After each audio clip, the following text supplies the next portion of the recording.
All right, it's time to try and get to know the War Doctor a little better.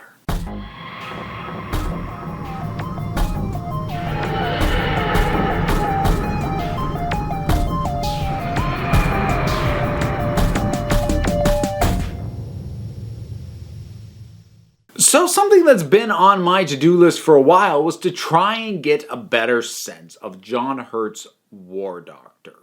He has been skirting in around the bottom of my rankings when I have ranked the Doctors of late, and the reason for that has less to do with anything inherently wrong with them, but just because I felt like I had the least to go on.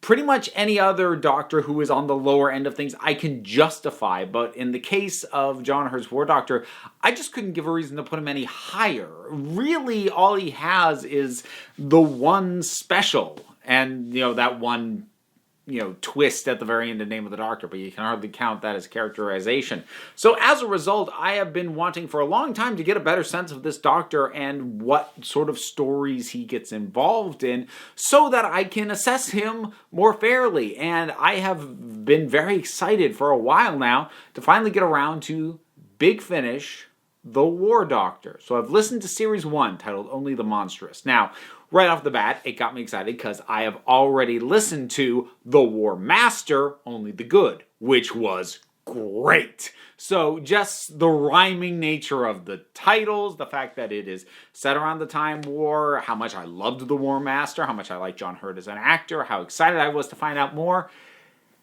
This was a really disappointing listen. I tend to think that I don't go into these things with too many specific expectations, but I guess this was a case where I actually did. I just didn't realize what they were until the thing failed to meet them. The big thing that was incredibly disappointing for me about this is how straightforward the story is. Big Finish in general, at least my feelings, my favorite Big Finish, are the ones that do something either structurally or tonally that the TV show couldn't get away with. Whether that be Doctor Who Unbound with its wild what-if scenarios, whether that be the insane sort of mind-bending types of stories that Robert Shearman has a tendency to write, or whether that just be really diving into complete just creepiness with something like spare parts to a degree that the show often is reluctant to do, or to do something in this more light, fanciful thing, like some of the Fourth Doctor audio adventures that I've heard. That, like, there was one that was very much like a P.G. Wodehouse drama, and that was sort of a fun thing and something that the show probably wouldn't try and do. It's when those things happen that I get the most excited by Big Finish. So I had really hoped that for the War Doctor, they would, especially something that is meant to be taking place during the Time War, that they'd really pull out all the stops, and I don't feel like they did at all. It feels incredibly, frustratingly safe. And I've heard some Time War material before. I've heard already, and I have a review up for the first series in the box set of the 8th Doctor Time War stories. And that one, the better stories in that set, were giving you a nice little glimpses and insight of the impacts of a time war, the way that it is truly, fundamentally, completely screwing up the course of time, and the full extent of that. It felt like that box that was just skimming the surface. This, to what extent is time involved in this? There's a time jump forward. Wow. There's a weapon that gets set off at the beginning. It's called like the Time Destructor or something, which it's just a bomb. For all intents and purposes, it's just a bomb. There is a distinct lack of imagination at play in this box set. And the other thing is that for me, with the box sets, they are also at their best when they can be more or less self-contained stories with connective tissue. Again, I kind of hold up The War Master as the best one that I've listened to so far. But this one is basically just telling a story in 3 parts.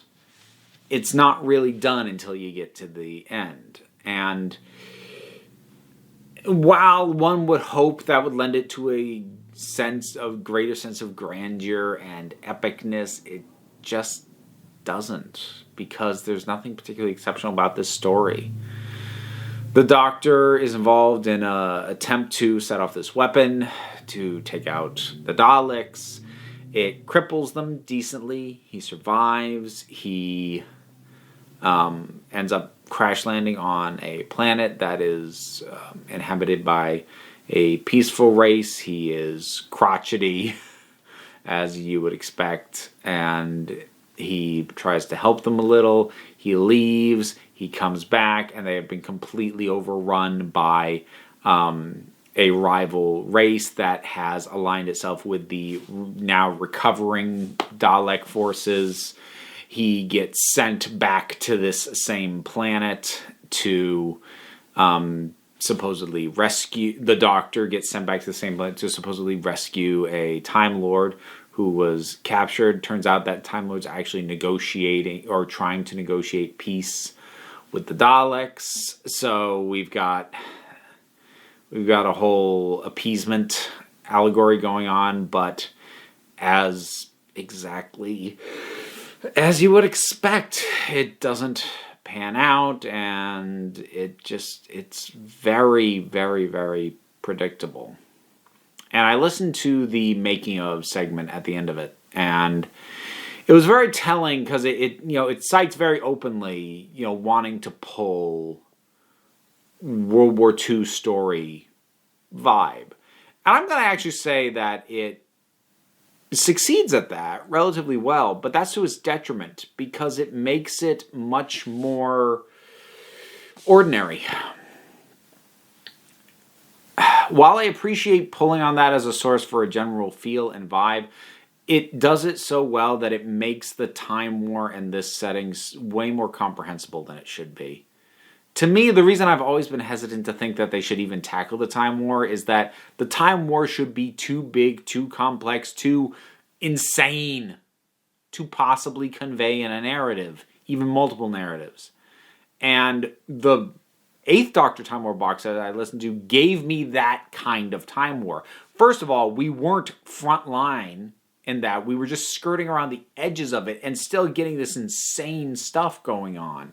Here, we're supposedly like right up front, and it's just a war story. It's so bog standard, this whole thing.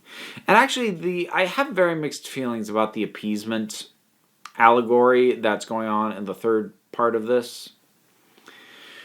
Because, look, on the one hand, if any creation in sci-fi has a right to involve the appeasement allegory, it's the Daleks, because the Daleks were blatantly, demonstrably, we know for a fact, created as a parallel to the Nazis. So if you're going to parallel the Nazis, you're kind of within your rights to also parallel some of the other stuff that went around that, including the attempt by the British government before formal war was declared to appease genocidal maniacs and try and meet them halfway, which doesn't work.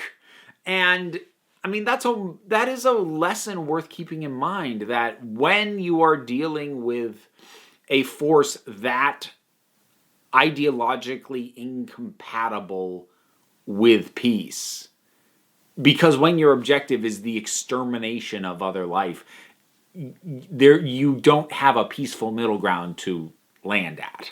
But when people try and negotiate one with you, that is never going to work out well for them. That's a lesson worth keeping in mind, just in life, in the world. But at the same time, it feels really obvious and lazy, especially the way it's characterized, and especially the way that the Time Lord character who is trying to accomplish peace is depicted, which is pig-headedly committed to the idea of peace to the point of unreasonableness. And that's where it loses me. That's where it stops being just an allegory for something that did happen and starts becoming a straw man.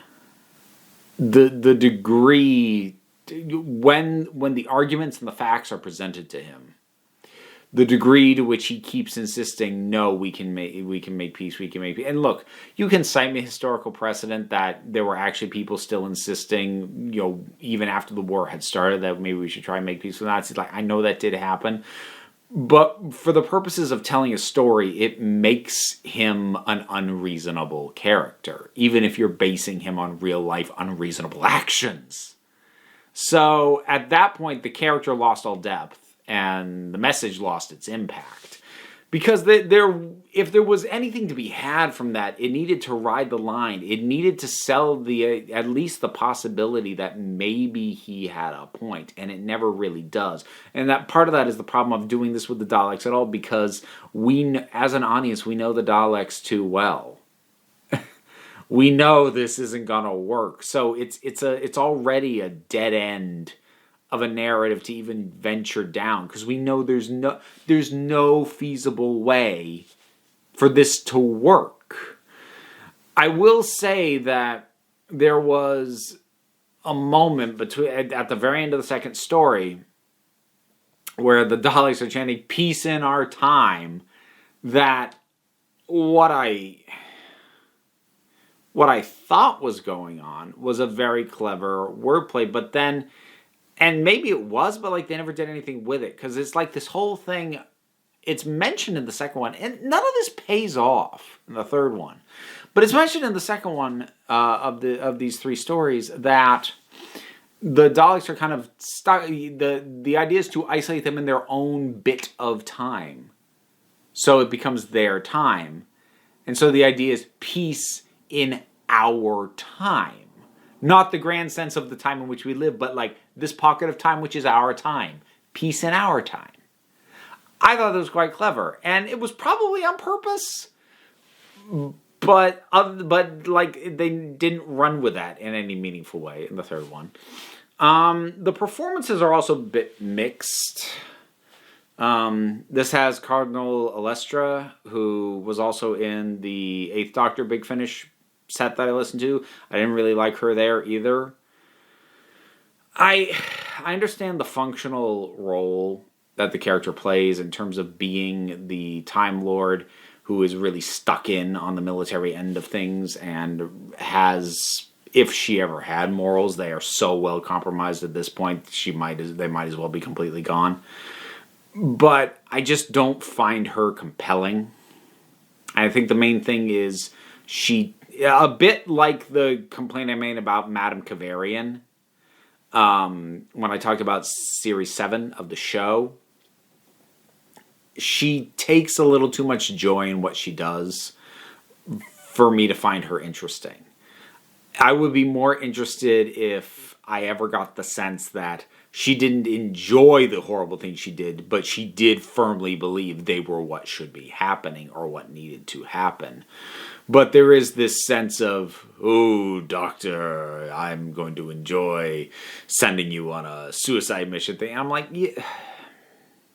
Like, there's no nuance to this character. It's not a bad performance. None of the performances are bad, including her. But there's no depth to her as a character. So I don't enjoy her. I don't like that she is apparently recurring across the Time Lord Big Finish things. Apparently a whole ton of them, so I don't love that. The other supporting cast is pretty good. There is the effective companion is a native on the planet that the Doctor initially crashes on and then comes back to later, named Rejoice, and we get to hear her twice, a younger version and an older version. Both of them very good. Both of them with a pretty good performance dynamic with John Hurt, which I suppose brings me to John Hurt's performance. And it is gonna hurt me a lot to say this, but I don't love it. It's really hard for me to pin down what it is. It's not the acting choices, and it's not the scripting. It's just, and like, I know he's done radio. He knows how to do radio. If I were to guess what was throwing me off,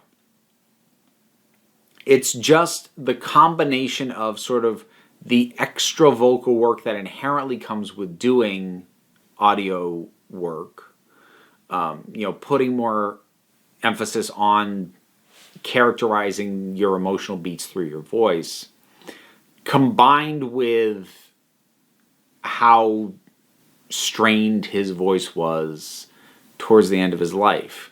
And I hate to pin my issues with a performance on something that couldn't be helped, but I think it's a contributing factor where a line delivery that maybe is supposed to just be, at least in my mind, is supposed to be like slightly exasperated, comes across with way more force just because of the amount of effort he had to put into to get the words out. Like, you could hear the strain in his voice. And I think in overcoming that strain to get the performance, it overcooks it. And it's not bad, I just didn't click with it.